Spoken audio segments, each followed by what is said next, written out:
వీక్షకులందరికీ నమస్కారం. 14 రోజుల కిందట ప్రారంభమైన గల్ఫ్ యుద్ధం మరింత ముదిరింది. తాజాగా అమెరికా, ఇజ్రాయెల్, ఇరాన్ మీద 200 లక్ష్యాలు టార్గెట్ చేసుకుని భీకర దాడులు చేశాయి.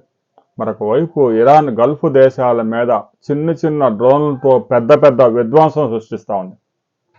ఆయిల్ రిఫైనరీలు చిన్న బాంబు వేస్తే అది మంటలు అంటుకొని ఒక పెద్ద అణుబాంబు వేసినంత విస్ఫోటనం సృష్టిస్తూ ఉన్నాయి.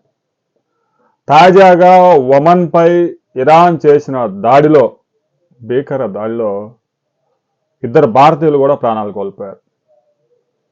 ఇక రాబోయే రోజుల్లో ఇది ఏప్రిల్ వరకు ఈ యుద్ధం కొనసాగవచ్చు అని నేరుగా ఇజ్రాయెల్ ప్రధాని బెంజమిన్ నెతన్యాహు ప్రకటించాడు. తాజాగా మరొక వార్త కూడా హల్చల్ చేస్తూ ఉంది. ఇరాన్ నూతన సుప్రీమో ఖమేనీ కుమారుడు కూడా ముస్తజా కూడా కోమాలోకి వెళ్ళిపోయాడు అనే ప్రచారం జరుగుతూ ఉంది, కానీ అందులో నిజం లేకపోవచ్చు.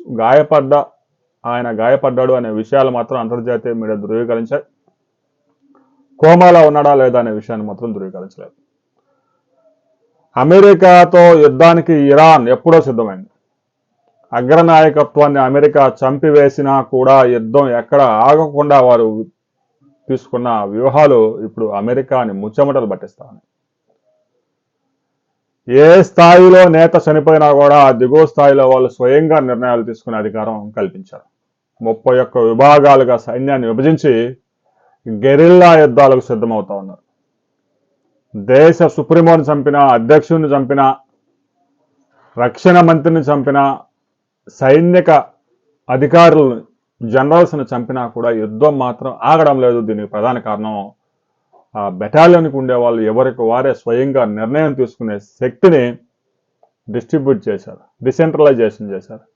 దీంతో అమెరికా అధ్యక్షుడు ట్రంప్ ప్రతిరోజు మీడియా ముందు ఏదో ఒకటి వాగిపోయేవాడు. ఈ మధ్యకాలంలో మీడియా ముందుకు రావడం కూడా తగ్గించాడు. అమెరికాలో కూడా ట్రంప్ మీద తీవ్రమైన వ్యతిరేకత మొదలైంది. ఇప్పటికే 1,40,000 కోట్ల రూపాయలు అమెరికా ఈ యుద్ధంలో కుమ్మరించింది. రాబోయే 4-5 నెలల పాటు యుద్ధం చేయాలంటే దాదాపు 20 లక్షల కోట్ల రూపాయలు అమెరికాకి ఖర్చు అయ్యే అవకాశం ఉంది. యుద్ధం ఎప్పుడు ముగిసిందో తెలియదు. ఇరానే షరతులు పెడతా ఉంది యుద్ధం కనుక ఆపాలంటే అంటూ. దీంతో అనుమానాలు పెరిగిపోతూ ఉన్నాయి. ప్రపంచ దేశాలు గ్యాస్ కోసం, చమురు కోసం అల్లాడిపోతా ఉన్నాయి. ఈ యుద్ధం కనుక 2 నెలల కన్నా మించి దాటి కనుక యుద్ధం కొనసాగితే దాదాపు 70-80 దేశాల్లో వాహనాలకు అవసరమైన పెట్రోల్, డీజిల్ కూడా దొరికే అవకాశం ఉంది.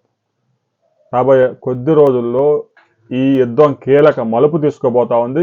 ఇప్పటికే ఈ యుద్ధంలో తాజాగా ఇరాన్ ఒక నూతన తరం క్షిపణుల్ని ప్రయోగించింది. ఇరాన్ చిన్నగా తన ఆయుధాలను బయటకు తీస్తూ ఉంది. అమెరికా, ఇజ్రాయెల్ భీకర దాడి చేసినా కూడా ఇరాన్ బెదిరిపోవడం లేదు. ఎందుకంటే ఇరాన్ ఎప్పటి నుంచో స్ట్రాటజిక్గా యుద్ధానికి సిద్ధమైంది.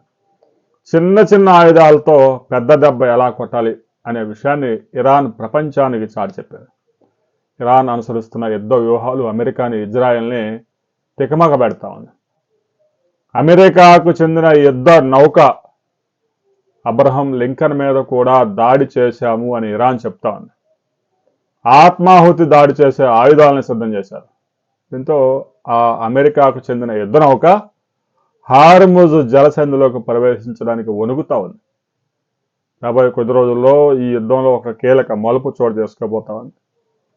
ఆ వివరాలతో మరో వీడియోలో మనం కలుసుకుందాం.